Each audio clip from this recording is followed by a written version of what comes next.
안녕하세요, 노빌가시입니다. 오늘은 월동을 끝낸 수국들의 모습을 좀 보여드리려고 해요.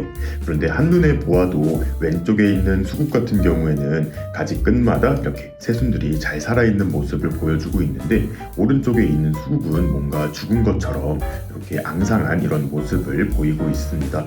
똑같은 환경에서 관리했는데 왜 이런 차이가 생겼는지 알아보고 봄에 해줘야 될 것들 한번 해주도록 하겠습니다. 촬영 일자는 2025년 3월 18일 수요일이고요. 지금 꽃샘추위가 와서 아직 밖으로 내놓기에는 살짝 추운 감이 있습니다. 하지만 이제 날씨가 조금 따뜻해져서 새순도 많이 트였기 때문에 봄맞이 그런 준비들을 해줄 거예요.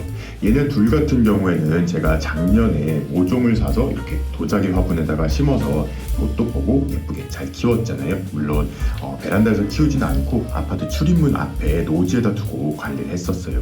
그리고 10월 달쯤 이제 잎이 조금씩 지기 시작할 때 집으로 들여서 월동을 한 상태입니다. 제가 지금 식물을 키우는 이 베란다 공간 같은 경우에는 수국들이 월동하기에는 온도가 조금은 높은 편이에요. 항상 10도에서 15도를 유지하기 때문에 수국이 꽂는 분할을 하기에는 조금 온도가 높은 편이었어서 보일러실에서 이렇게 관리를 한 상태입니다. 그러니까 11월, 12, 1, 2, 3 한 거의 5개월 정도는 뒷베란다에 있었다고 보시면 돼요. 같은 조건에서 월동을 했는데도 한 수국은 멀쩡하고 한 수국은 이렇게 뼈만 앙상하게 남은 이유는 이 두 수국 간의 품종 차이 때문입니다. 지금 왼쪽에 보고 계시는 수국은 당년지 수국으로도 유명한 매지컬 포시즌이라는 회사에서 개발한 레볼루션이라는 수국이에요. 당년지 수국답게 이런 새 가지에서도, 그러니까 땅 아래에서 올라온 새 가지에서도 꽃을 피워주고 가지들 자체도 월동력이 조금은 강한 그런 품종이에요. 반면에 오른쪽에 있는 개체 같은 경우에는 프랑스 시카무스 수국 중에 뉴티볼리라는 꽃잎의 그라데이션이 들어가서 제가 굉장히 좋아하는 수국인데 월동력이 굉장히 약한 수국이에요. 일반적으로 하원에서 파는 그런 수국과 같은 그런 수국이라고 보시면 되는데, 확실히 좀 제가 욕심을 부렸나 봐요.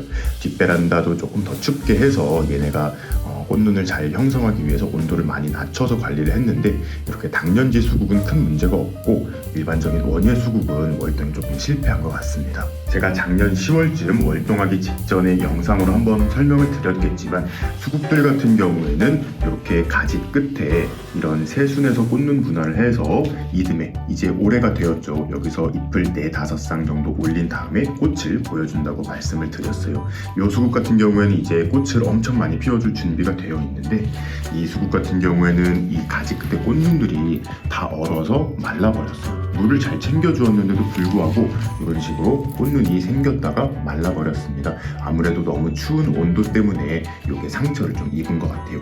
하지만 혹시라도 여러분들도 저를 따라 하셨다가 이렇게 성공을 하셨으면 너무 축하할 일이지만, 이렇게 오른쪽처럼 가지가 좀 다 죽어버린 경우라도 너무 실망은 하지 마세요. 수국 같은 경우에는 이렇게 꽃눈을 살리기는 어렵지만 뿌리가 웬만하면 죽진 않거든요. 정말 극심한 그런 낮은 온도에서도 뿌리는 죽지 않아요. 그래서 여기 보시면 밑에 새순은 올라오기 시작을 합니다. 그래서 이렇게 꽃눈을 지키는데 실패했더라도 관리를 잘 해서 내년에 또 꽃을 볼 수가 있어요. 그리고 이 작은 수국 같은 경우에는 굉장히 새순이 파릇파릇하게 예쁘게 돋아났습니다. 이 수국 같은 경우에는 누구냐면 아까 보여드렸던 이 뉴티볼리를 작년에 제가 혹시 몰라서 삽목을 하나 해둔 그런 어린 개체거든요. 얘 같은 경우에는 너무 어려서 꽃을 그냥 포기하고 이렇게 조금은 따뜻한 이 앞베란다에서 관리를 했는데 꽃눈이 다 살아 있습니다. 그러니까 원예 수국 같은 경우에는 조금은 높은 온도에서 이렇게 관리를 해줘도 꽃눈을 이렇게 살릴 수 있는 것 같습니다. 그래서 똑같이 수국이라고 하더라도 품종에 따라서 월동을 시키는 그런 환경에는 조금의 변화를 줘야 하는 것 같습니다. 얘네 같은 경우에는 이제 올해 겨울이 또 찾아오게 되면 얘는 다시 좀 추운 데서 관리를 하고, 얘 같은 경우는 조금 더 따뜻한 앞베란다에서 그렇게 관리를 해야겠죠. 만약 제가 이 수국들을 화분에 원예용 상토만 이용해서 관리를 했더라면 봄, 지금쯤에는 이제 뿌리를 살짝 정리해주고 양분이 풍부한 새로운 흙으로 분갈이를 한 다음에 케어를 하면 좋은데, 여러분들 아시다시피 제가 작년에 이 도자기 화분에 심어줄 때 일반적인 자연흙과 상토를 혼합해서 그렇게 심어줬어요. 그래서 최대한 정원에 있는 흙과 비슷하게 만들어줬기 때문에 저는 분갈이는 이번에 하지 않고 그대로 키워줄 생각입니다. 하지만 조금 양분이 떨어졌을 수가 있고 1년 가까이 여기서 자라오면서 흙들이 물구멍 아래로 조금 유실되었을 수도 있어요. 그렇기 때문에 지금쯤 이제 영양이 풍부한 새로운 흙을 살짝 복토해준 다음에 물을 줄 거예요. 그리고 지금 보시면 화분 위에 떨어진 낙엽들을 제가 그대로 두었잖아요. 요거는 제가 실험 삼아서 지금 한 2년째 해보고 있는 방법이에요. 이 수국잎 자체가 이 수국에게는 최고의 비료가 될 수 있다는 그런 이야기를 듣고 한번 해보고 있는 건데, 이 방법 같은 경우에는 아직은 따라하지는 마세요. 혹시라도 이 잎에서 곰팡이가 생기거나 해서 수국에 안 좋은 영향을 줄 수도 있거든요. 하지만 저는 얘를 노지에서 관리할 거기 때문에 올해까지는 이런 낙엽도 함께 가지고 가볼 계획입니다. 이제 복토할 흙도 한번 보여드릴게요. 저 같은 경우에는 지금 3가지 흙을 1대1대1로 배합을 해서 복토를 해줄 건데요. 일반적인 원형 상토가 들어가고, 요거는 이제 자연흙이에요. 요즘에는 인터넷에도 밭흙이라고 검색하거나 자연흙이라고 검색하시면 쉽게 구입을 하실 수가 있어요. 그리고 여기 보이는 조금 어두운 흙은 제가 올해 초에 만들어 놓은 커피 찌꺼기 미생물 흙이에요. 지금 2달 정도 지났는데 발효가 잘 돼서 굉장히 향긋한 흙 내용이 나오고 있어요. 발효가 굉장히 잘 된 것 같습니다. 이것들을 이렇게 섞어서 화분 위에다가 뿌려주도록 할게요. 흙 표면과 낙엽 사이사이에 공간이 있기 때문에 너무 많이 주지는 않고 살짝 이렇게 낙엽이 덮을 수 있을 정도로만 뿌려주고 오도록 하겠습니다. 자, 이렇게 어느 정도 흙 복토가 완료되었으면 이제 물을 정말 흠뻑 줄 거예요. 저 같은 경우에는 말씀드렸다시피 보일러실에서 얘네를 관리하다 보니까 겨울에 물을 흠뻑 주지는 못했어요. 흙이 조금 말랐을 때마다 물조리개를 이용해서 조금씩밖에 물을 줄 수 없었는데, 그러다 보니까 지금 흙이 조금 군데군데 말라있는 것이 보여요. 그래서 이렇게 흙을 복토해주고 난 다음에 한 3번에 걸쳐서 물을 흠뻑 줄 계획입니다. 그러면 안에 있던 흙들도 물을 좀 잘 받아 먹어서 다시 수축했던 흙들도 팽창을 하고, 이제 깨어나기 시작한 뿌리들도 다시 잘 자리를 잡아줄 거예요. 삽목해놓은 애기 수국 역시 위에다가 살짝 흙을 복토해 주었거든요. 마찬가지로 흠뻑 물을 주고 마무리하도록 하겠습니다. 이제 하루 이틀 지나면 이 꽃샘추위도 물러간다고 하는데, 그럼 얘네들을 다시 옥외로 갖다 놓고 이제 키우기 시작을 하면 돼요. 근데 문제가 생겼습니다. 지금 저희 집이 10층 이상인데 엘리베이터 공사를 어제부터 하기 시작을 했어요. 근데 얘가 흙도 무겁고 지금 도자기 화분을 썼기 때문에 굉장히 무거운 상태입니다.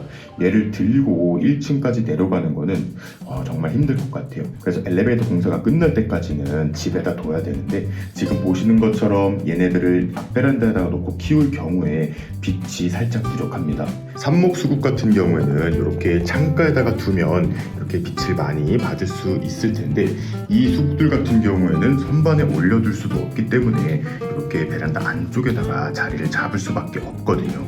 그러면 빛이 부족한 상태이고, 지금 이 베란다의 온도는 너무 높기 때문에 지금 올라온 새순들이 엄청나게 웃자랄 수가 있어요. 그렇게 되면 꽃이 필 때 꽃이 좀 쓰러진다거나 좀 수영이 예쁘지 않은 그런 문제가 발생을 할 수가 있습니다. 그래서 제가 몇 시간 동안 고민을 한 끝에 한 가지 방법을 생각해냈어요. 네, 이렇게 지금 장소로 옮겨봤는데요. 지금 이 공간이 얘네들 월동을 한 보일러실입니다. 굉장히 추워서 여기에서는 꽃눈을 잘 분할했는데, 사실 여기가 북향이다 보니까 햇빛은 거의 들지 않는 그런 장소예요. 물론 바로 옆에 창문이 있긴 하지만 거의 간접광이라서 이 새순들이 잘 성장할 정도의 그런 빛은 아닙니다. 그래서 여기서 계속 또 키우기에는 온도는 적합하지만 빛이 부족할 수가 있어요. 그래서 제가 식물등을 한번 이용해서 한 열흘에서 2주 정도 소요가 된다고 하거든요. 엘리베이터 공사가 끝날 때까지는 식물등으로 조금 버텨보다가 엘리베이터 공사가 완료가 되면 바로 옥외로 내보내도록 하겠습니다. 그리고 여러분들 혹시 이렇게 좀 가지가 다 말라버린 이 수국들 같은 경우에도 지금 당장 보기 싫다고 자르지는 마세요. 가지 끝에 꽃눈들은 죽었을지 모르겠지만 지금 잘 안 보이시겠지만 이렇게 가지 중간중간에 좀 살아 살아있는 놈들이 있거든요. 그래서 한 4월 중순쯤 되면 터 올라올 새순들은 다 터 올라오거든요. 그래서 새순들의 위치를 좀 확인하고 죽은 가지들만 잘라내시면 조금 더 예쁜 수영으로 만드실 수가 있을 거예요. 오늘의 수국 봄관리 영상은 이쯤에서 마무리를 해도 될 것 같습니다. 혹시 영상을 보시고 조금 더 궁금한 내용이 있거나 하신다면 댓글 달아주세요. 제가 최대한 빨리 답장 달아드리도록 하겠습니다. 그럼 여러분들도 이제 수국 봄관리 시작하시길 바라며 오늘의 영상 마무리하도록 할게요. 그럼 오늘도 재밌게 보셨거나 도움이 되셨다면 구독과 좋아요 그리고 알림 버튼까지 눌러주시면 감사하겠습니다. 뿅.